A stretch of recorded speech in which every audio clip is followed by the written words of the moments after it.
Okay guys, just to finish up the second part of 5.2, the altitudes of a triangle. There are no formulas to remember here. It's quite simple, but I do want to go over a couple of things because you may be asked on the semester exam. Okay, what is an altitude? An altitude is just a segment from the vertex of a triangle perpendicular to the opposite side. Okay, so BE here, you see it's perpendicular to the opposite side, so I start at vertex B and I draw a perpendicular to side AC. Okay, so it's a segment that's perpendicular to the opposite side. And every triangle, just like with the median, is going to have 3 altitudes. So I have this altitude here, BE, I have this altitude AD, and I have this other altitude CF.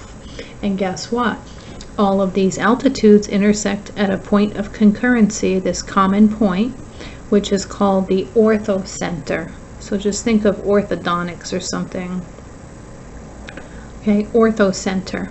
So the altitudes from the orthocenter, the medians intersect at a point called the centroid. Okay, 2 very, very important concepts. Okay, so you may have remembered when we did special right triangles, like the 30, 60, 90 triangle. Remember I said you can cut this in half, right? If I drop an altitude from this vertex perpendicular to this side here, then what happens in an equilateral triangle, let me just get a separate piece of paper.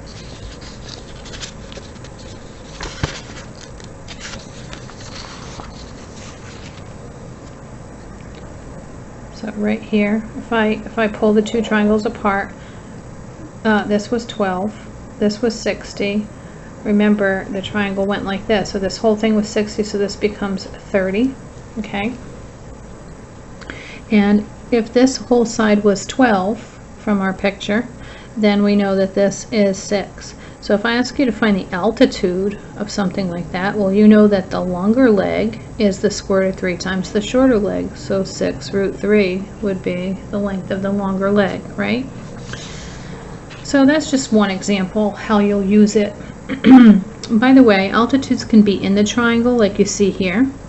Can be on the triangle, so if it's a right triangle, the height of the right triangle is going to be the altitude. So if I ask you, if you get a picture like this and you're asked, you know, which side represents the altitude, it would be side AC, right? Or you can call it side B if you want to. That would be the height of the triangle. Or they can be outside the triangle. So if you have this, I messed it up, so I had to white it out. But you know, if I want to draw an altitude perpendicular, in this case here, I would drop my altitude on the outside and just extend this side. So this here would be the altitude. This I'll call this D. So BD. Okay. So altitudes can be in, on, or outside of the triangle, and that's all you need to know about altitudes. Okay. So make sure you study this. Don't blow it off because it's easy. You need to know the point of concurrency for the altitude. You need to know the definition of the altitude. Essentially, you need to know everything on this page. Okay, so make sure you study it.